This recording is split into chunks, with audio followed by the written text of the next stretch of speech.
47 пат на првиот викенд по верскиот празник Петровден, центарот на вниманието на македонците беше галичката свадба. Сите убавина на ова планинско мијачко село, топлото сонце, чистиот воздух, старите обичаи, навраќањето кон предците, небројано многуте ведри лица и насмевки придонесуваат на 16 и 17 јули селото да врие од луѓе, наспроти тоа што во текот на целата година таму има само 20 жители. Уште важио на старото печалбарско, каде и да си за Петровден дома да си. Но екотот на зурлите и топаните кои се слушаат од Галичник до река, денес привлекуваат и луѓе кои не потекнуваат од Галичник, па дури и надвор од Македонија.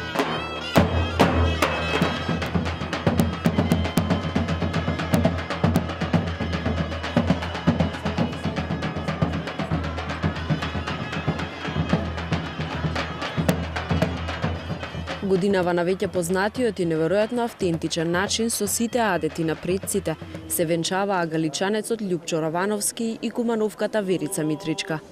Воодушевени од атмосферата од претходните години кога и двајцата учествувале, младите решиле овој пат да ги облечат тешките, но прекрасни мијачки носии и да ги одиграат главните улоги пред околу 3000 посетители. Значи, тоа е еден доказ. Овој ден е најубавиот ден во мојот живот, значи чувството е прекрасно, значи неопишливо, не може да се искаже. Само би препорачал на секој што сака значи да го доживува убав момент, значи мора да биде присутен и да биде зет да се пријави за галичката свадба. Става посакам на секого. Прекрасно е да ги слушнеш зурлите и тапаните и да осетиш да бидеш дел од ова, а посебно невеста. Претходно имате учествувано на галичката свадба како бајрактар, ако не се грешка. Така, значи имам учествувано 15 години на галичката свадба. 5 години сум учесник како обичен сват, значи 5 години сум коњаник и последните 5 години заедно со невестата сме бајрактари и бајрактарица. И сега ова година сум зет. Голема чест и задоволство ми е што сум јас невеста оваа година. Поради тоа што ова е местото кое што многу сакам. Галичката свадба е манифестација со долговековна традиција од интернационален карактер, значи има гости од повеќе земји дојдено, од цела Македонија и чест ми, значи мислам дека е интересно и за посетителите што се присутни, а за мене мислам дека уште многу подобро. Како и претходните години и годинава свадбата започна со ред. 5 дена пред Петровден се собира папрат и јаворово дрво, од кој во дворот на младоженецот се прави колиба во која се сместуваат тапаните кои доаѓаат од Дебар. На 2 вечери пред Петровден на свечен начин околу полноќ се реди бајракот во присуство на гости кои се гоштеваат. Девојките цело време пеат пригодни песни за украсувањето, а потоа зетот го развива бајракот и го става на перде од десната страна на куќата.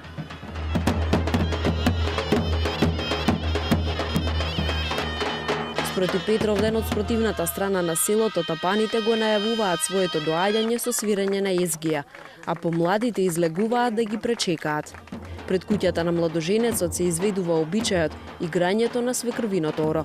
Свекрвата излегува пред куќата со сито на главата, во кое е ставен специјален леп месен за оваа пригода. Исто така се изнесува и вино во чинија која е искитена како и другите свадбени ритуални предмети. Лебот значи благодет за невестата, цел живот да биде во куќата на мажот и од се срце да појде кај него. Во оваа пригода топаните ја изведуваат мелодијата со која започнуваат свадбените обичаи. По ова се оди на сред село и тука започнува вистинското навраќање кон предците. На чешната упија се изведува тешкото, символот на пркосот и непокорот. Еден од најубавите и најзначајните адети секако е и одењето на вода, што го означува преминувањето на девојката од едно доба во друго, од моминството во зрелоста на жена. Во сабота навечер роднините на зетот без него одат во куќата на невестата. Ја земаат со незините роднини и сите заедно одат на вода на 3 чешми, од кои невестата црпи вода и помалку испива од неа. При одењето на вода сите учесници носат запалени бурини. Водалените по 3 чешми ја враќаат девојката во домот на таткото, а тие се враќаат во куќата на младоженецот и таму се веселат. Пред куќата на невестата младите играат оро околу огнот. Во недела наутро се почнува со канењето на гостите. Зетот со група од најблиските роднини ги кани починатите. Еве татко, решив да се женам. Без вас ми е празна куќата, затоа ви поканувам на свадба. Амин.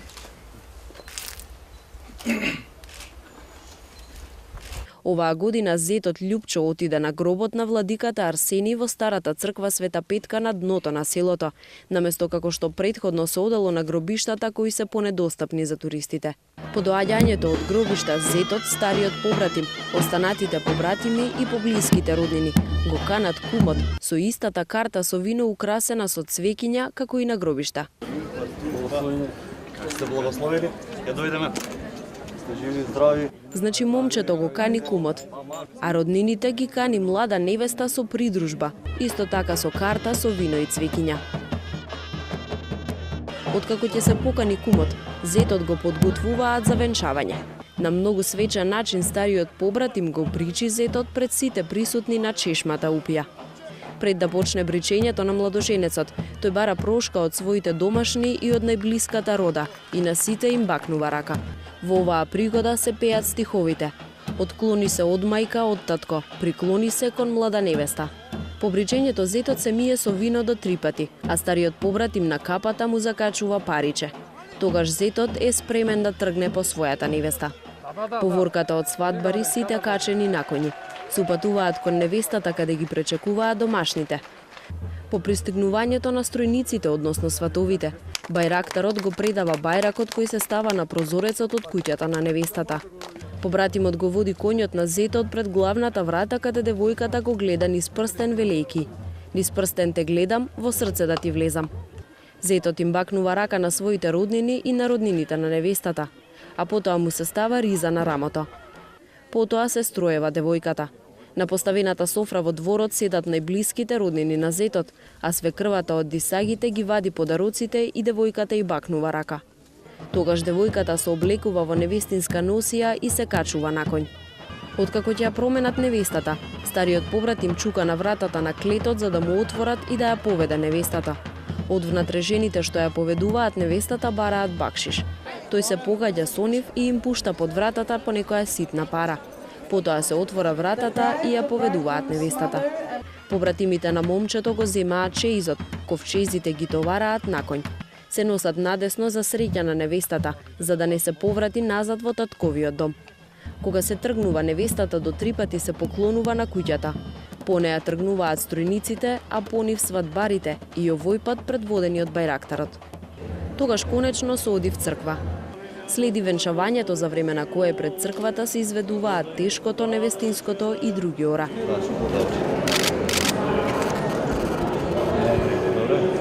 Марија, престолуваче, спаси нас.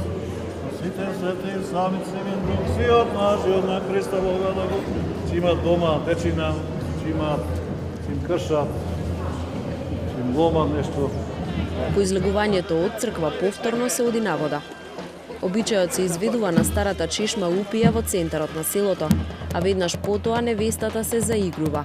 Таа конечно се фаќа наоро и го игра невестинското.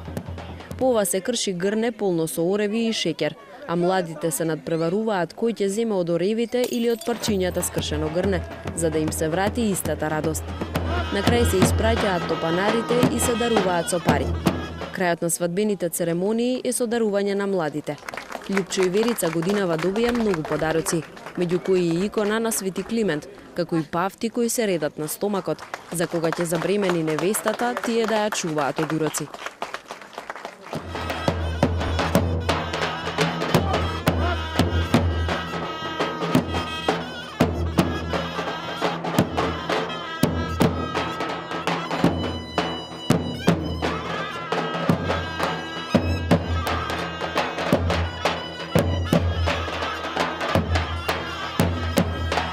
Галичката свадба од година во година е место на собирање и на нашите од диаспората и на многу туристи кои се од странство и на нашите граѓани. Така што ова е веќе препознатлив бренд за Македонија и секој што сака да осознае автентичноста на Македонија доаѓа на извориштето кај што секој пат се наоѓа во Галични.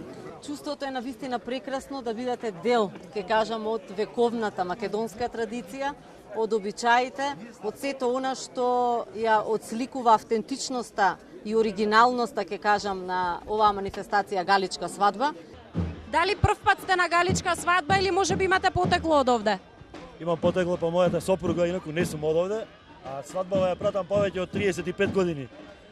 И му препорачувам најмалку на секој македонец, ако не ја видел барем еднаш, да ја види. Ова само еднаш може да се доживее во животот. Да. Јас многу пати сум бил и се уште ми е интересно и се возбудувам.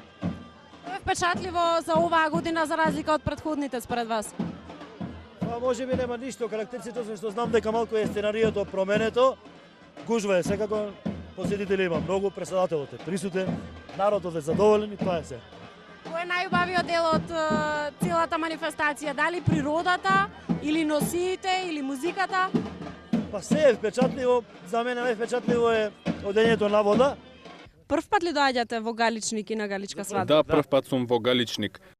Сте слушале претходно за селото, за свадбата, за традициите?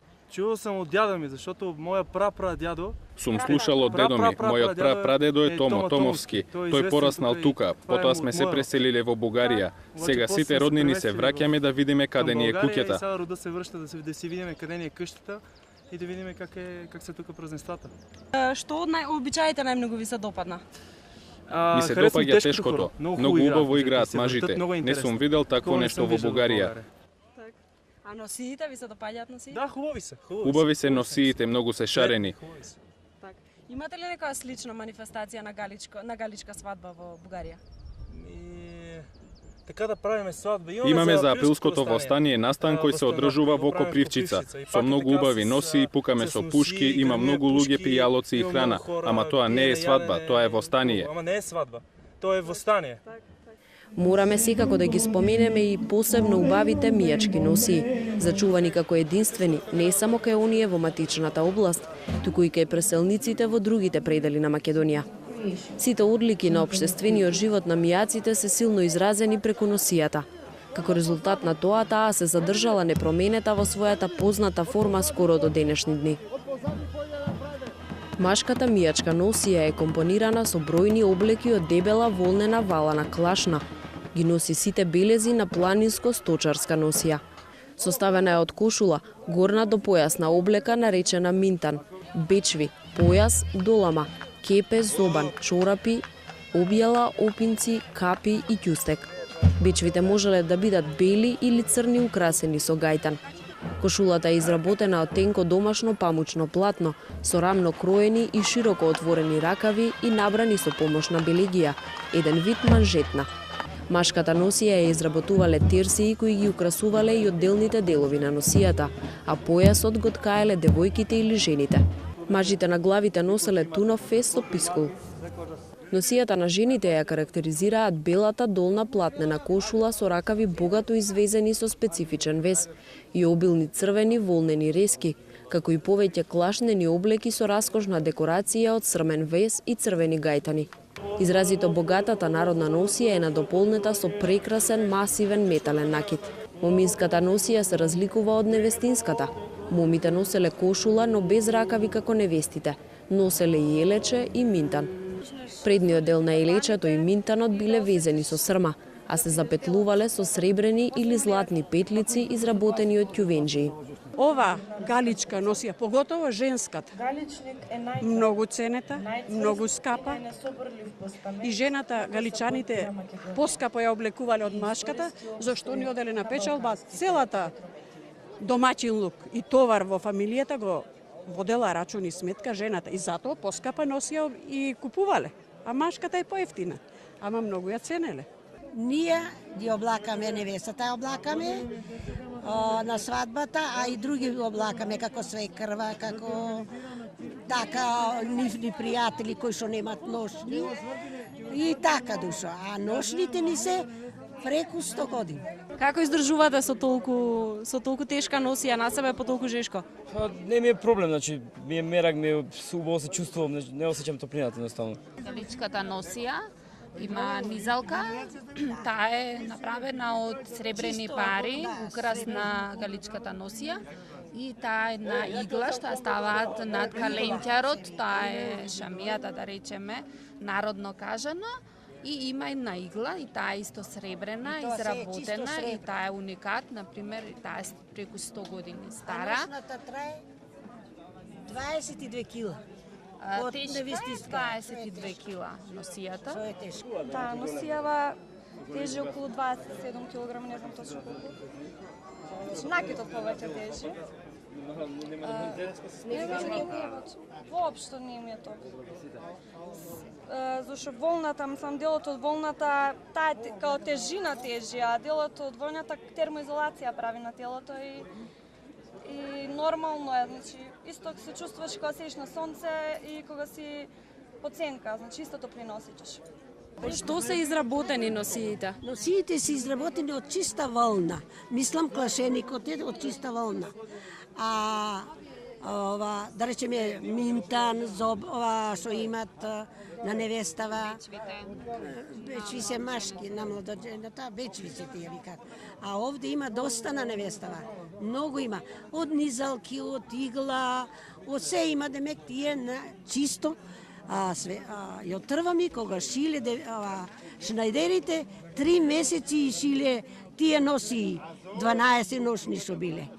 3 месеци ги шиле. Петлиците се изработени од сребро, а срмата е везена. Тоа е вес, стар вес, златна срма и тоа е вес направен, да речеме, на предниот дел на галичката носија, додатен дел му е петлицата. Има 100 петлици. Една носија има, значи, 100 петлици. Учествувам 25 години, облечена исто во оваа носија галичка, ова е невестинска носија. Има делови што треба се дополнат, а ја бидејќи сум свекрва, сум ги дала елементите, низалка, игла, тоа е побогата, пресната и на керката. Се чуваат во еден вид ковчези, да речеме галички ковчези, тие се ковчези од дрво направени. Тука ги чуваме во галичник, затоа што во Скопје може од молец да се нападнат, пошто се изработени нели од волна, и се чуваат тука, например, се става едно цвеќе, да речеме смил се вика цвеќето, за да не дојде некоја бубачка на него. Секоја година јас ја одржувам лично мојата носија, не се пере никогаш. Како ја чистите? Имам средства, ја чувам. Секоја година имам крпи памучни, ткајни од памук од многу одамна. Тие крпи ги перам, ги пеглам и на секој дел кај што има срма позлатен, ова е позлатена. Да, и се става памучен материјал. Крпа од памук. Секој е тоа пеглано и прано, на секој се става и се реди материјалот што е носијата, делот од носијата, па крпа памучно и се до крај. Потоа се шие вреќа специјално и за тоа, само од памук. Таа крпа ја перам, ја пеглам, ги врзувам да не влегуваат ниту бубачки, ниту молци. Мојата е носија 165 години, стара, да, оваа што ја носам на мене. И затоа од мерак ја носам. Никој не ме тера да ја носам, али од срце ја носам. Со оваа прекрасна слика од мијачките носии и убавината на мијачијата, ве оставаме уште еднаш да му се восхитувате на богатството на преубавата Македонија. Се до наредното лето и до наредниот Петровден. Ни преостанува да го причекаме наредниот екот на зурлите и тапаните на врвните музичари мајовци, кои ќе ја најават следната галичка свадба.